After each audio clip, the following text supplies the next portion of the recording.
You know how some scents can just deliver you the time of year to your nostrils? The scent of roasted red peppers, for me, is definitely one of those scents. Either way, welcome to just one of the many soups we're gonna be making this and the upcoming seasons. This soup is a roasted red pepper and sweet potato, comfort me with a blanket right out of the dryer kind of soup or bisque. So let's get started with the cooking process and what tips are gonna help you be successful. We're gonna start off preheating our oven. You could also do this in an air fryer. I like 400 degrees Fahrenheit as it's a good temp that's gonna not overcook the ingredients, but also have the ingredients done within about 20 minutes. I use olive oil as a anti-inflammatory option. You could also use avocado oil. Pro tip, use a large bowl to add your seasonings and oil to your veggies. I say this because some folks like to add their seasonings and their oil directly on the baking tray. Nothing wrong with that, as you are able to skip a dish that you'll have to wash. Something to consider is that the oil and the seasonings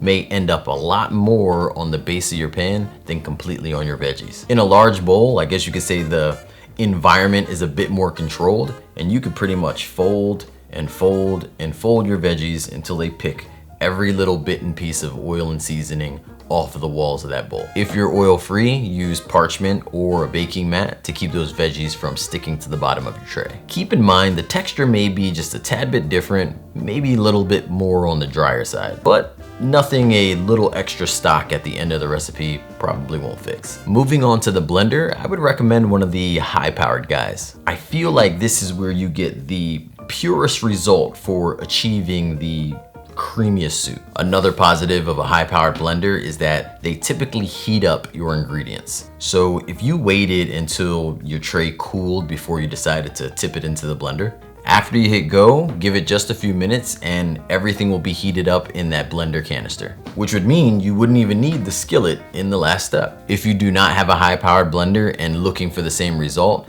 I would probably keep the veggies inside the oven for just a tad bit longer. This way they get just a little bit softer before you move them into the blending stage. Also, maybe just a little extra coconut milk in there to help with that creaminess. If you're not doing coconut milk, you could certainly do like a cashew cream or just another thick plant-based milk, sort of like oat milk or soy. Right in the last step is not only where we heat up the soup, but this is where we add our protein.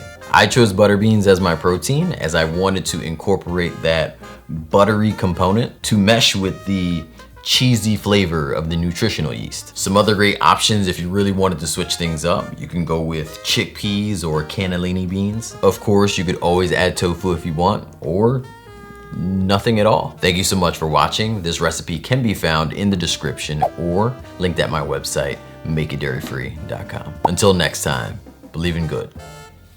Peace.